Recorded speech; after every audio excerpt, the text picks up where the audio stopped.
মাছের সাথে কমলার কম্বিনেশনটা কেমন সেটা কি আমরা কখনো একবার ভেবে দেখেছি? তো এই বিষয়টাই আজকে আমি এই পুরো ব্লগটাতে শেয়ার করতে যাচ্ছি। অবশ্যই পুরো ব্লগটা দেখবেন। তার আগে যারা ইউটিউব চ্যানেল থেকে দেখছেন ভিডিওটা তারা অবশ্যই চ্যানেলটাকে সাবস্ক্রাইব করুন, আর যারা পেজ থেকে দেখছেন তারা অবশ্যই পেজটাকে ফলো না করে থাকলে ফলো করে দিবেন। তো এখানে আমি কিছু সামুদ্রিক মাছ নিয়ে নিয়েছি। এই মাছটার নাম আমি জানি না, আপনারা কেউ জেনে থাকলে কমেন্ট বক্সে অবশ্যই জানাবেন। আর এই মাছটা সবসময় ফ্রাই করে খেতেই খুব বেশি মজার হয়, নর্মালি ফ্রাই করা হয়। তো আজকে যেহেতু একটু ভিন্ন রকম কিছু করার চেষ্টা করছি, তাই এই মাছটাকে আমি বেছে নিলাম। আর বাসায় কিছু কমলা ছিল যেগুলো কেউ খেতে চাচ্ছিল না, তাই ভাবলাম মাছ আর কমলার কম্বিনেশনটা কেমন হয় একটু ট্রাই করে দেখা যাক। তো সেই ভাবনা থেকে আজকের আমার এই রেসিপিটা ক্রিয়েট করা। নর্মালি আমি এই রেসিপি এর আগে কোথাও দেখিনি, আমি খাইনি। আপনারা কেউ খেয়ে থাকলে বলবেন, আমাকে কমেন্ট সেকশনে জানাবেন।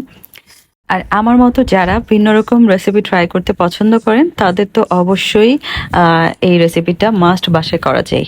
তো প্রথমে আমি মাছগুলোকে ভেজে নিচ্ছি, একেবারে মুচমুচে করেই ভেজে নেব। তো ফ্রাই করার আগে আমি এখানে বেশি কিছু দিইনি, মাছটাকে জাস্ট আমি লবণ, হলুদ আর একটু মরিচের গুঁড়া দিয়ে মেরিনেট করে নিয়েছি। এখন আমি খুব মুচমুচে করে ভেজে নেব, এপাশ ওপাশ উল্টিয়ে ভেজে নেব। ছোটবেলায় মাছ আমি একেবারেই খেতাম না, মাছ খুব গন্ধ লাগতো আমার কাছে, অথবা মাছের কাঁটা বেছে খেতে হয়, মাছের কাঁটা গলায় বাঁধতে পারে, সেই ভাবনা থেকে আমার এর মধ্যে একটা ভয় কাজ করতো। তো আমি ছোটবেলা থেকে মাছ খুব বেশি পছন্দ করতাম না। আমি ইদানিং মানে বড় হবার পরেও, অনেক মাস্টার্স কমপ্লিট করার পরেই মনে হয় আমি একটু মাছ ট্রাই করা শুরু করছি। এখন মূল রান্নায় আসা যাক। প্রথমে আমি একটা প্যানে তেল, সয়াবিন তেল নিয়েছি। আপনারা যে যার মতো করে যে তেলটা বাসায় খেয়ে থাকেন, রান্নার সময় ব্যবহার করে থাকেন, সেই তেলটাই নেবেন। পেঁয়াজটা একটু লাল লাল করে ভেজে নেওয়ার পরে দিয়ে দিয়েছি আমি আদা বাটা, জিরা বাটা, দিয়ে দিচ্ছি শুকনো মরিচের গুঁড়া। এখানে আমি শুকনো মরিচের গুঁড়াটা একটু বেশি পরিমাণে ব্যবহার করছি, কারণ এই মরিচটা একটু ঝাল কম। আপনারা আপনাদের টেস্ট অনুযায়ী শুকনো মরিচটা দিবেন। দিয়ে দিচ্ছি হলুদের গুঁড়া, দিয়ে দিব লবণ। আর লবণটা আমি এখন একটু কম পরিমাণে ব্যবহার করছি, তার দুটা কারণ। সেটা হলো আমি মাছটা ভাজার সময় লবণ দিয়েছিলাম। আর এখানে আরেকটা টিপস দিয়ে রাখি, সেটা হলো যখন আপনারা পেঁয়াজটা ভাজবেন, মানে কোনো রান্নায় আপনার হাতে কম সময় আছে, বাট পেঁয়াজ ভুনাতে গেলে কিন্তু পেঁয়াজটা ভাজার সময় একটু সময় লাগে। তো আপনারা যদি পেঁয়াজটা ভাজার সময় একটু লবণ দিয়ে নেন তাহলে কিন্তু খুব তাড়াতাড়ি আপনি ভেজে ফেলতে পারবেন। তো সে কারণে আমি লবণটা একটু কম ব্যবহার করছি। তারপরে এই মশলাগুলোকে সুন্দর মতো ভুনিয়ে নেওয়ার পরেই দিয়ে দিবেন মাছগুলো, ভেজে রাখা মাছগুলো। আর এখানে বলে রাখি, আপনি এই রান্নাটায় যে কোনো মাছ ব্যবহার করবেন। আমার মনে হয় বড় মাছ দিয়ে এই রান্নাটা করতে গেলে আরও বেশি মজার হবে। আর আজকে আমি যে রান্নাটা করতে চাচ্ছি সেটা হলো অরেঞ্জ দিয়ে ফিশ কারি। এর আগে আমি শিওর আপনারা কখনো খেয়ে থাকেননি, তো রান্নাটা অবশ্যই বাসায় করবেন।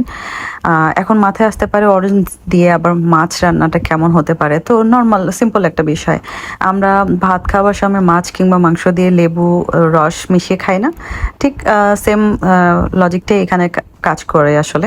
মশলা ভুনিয়ে মাছটা দেওয়ার পরে পরিমাণ মতো গরম পানি দিয়েছিলাম আমি। তো ঝোলটা যখন একটু টেনে আসছে তখন আমি দিয়ে দিচ্ছি কাঁচামরিচ। কাঁচামরিচটার কারণে খুব সুন্দর একটা ফ্লেভার আসবে, এবং এখান থেকে আপনি প্রয়োজনীয় ভিটামিন সিও পেয়ে যাবেন। আর অরেঞ্জ যেহেতু দিব, অরেঞ্জ থেকেও খুব সুন্দর একটা ফ্লেভার আসবে। মোট কথা, আপনি মাছ যেভাবে রান্না করেন সেভাবেই রান্না করবেন। শেষের দিকে একটু আমি যে চেঞ্জটা সেটা বলে দিচ্ছি, আপনারা এখানে টাটকা অরেঞ্জ ব্যবহার করবেন। আমার অরেঞ্জটা 3-4 দিন হয়ে গিয়েছিল। তো অরেঞ্জের পিসগুলোকে এভাবে মাঝখান থেকে ফালি করে নেবেন, দেখতেও খুব সুন্দর লাগবে, ফ্লেভারটাও খুব সুন্দর ছড়াবে। আর এই অরেঞ্জের পিসগুলো দিয়ে দেওয়ার পরে জাস্ট ঢাকনা দিবেন না, 1 মিনিটের মতো জাস্ট একটু জাল করে নিয়ে চুলা থেকে নামিয়ে নেবেন। তো আপনারা যারা একটু এক্সেপশনাল রেসিপিগুলো পছন্দ করেন তারা অবশ্যই বাসায় ট্রাই করবেন, আর যারা পছন্দ করেন না তারাও অবশ্যই বাসায় ট্রাই করে দেখবেন। না ট্রাই করা পর্যন্ত কিন্তু এটার স্বাদটা আপনি লুফে নিতে পারবেন না। আসলে রেস্টুরেন্টে তো অনেক টাকা দিয়ে খাবার খেতে যেতে হয়, তো মাথায় বুদ্ধি থাকলে আসলে রেস্টুরেন্ট পর্যন্ত না গেলেও বাসায় আপনি আপনার খাবারগুলোকে অনেক বেশি মজাদার করে তুলতে পারবেন, এটার প্রকৃত স্বাদটা গ্রহণ করতে পারবেন। তো সবাই ভালো থাকবেন, আল্লাহ হাফেজ।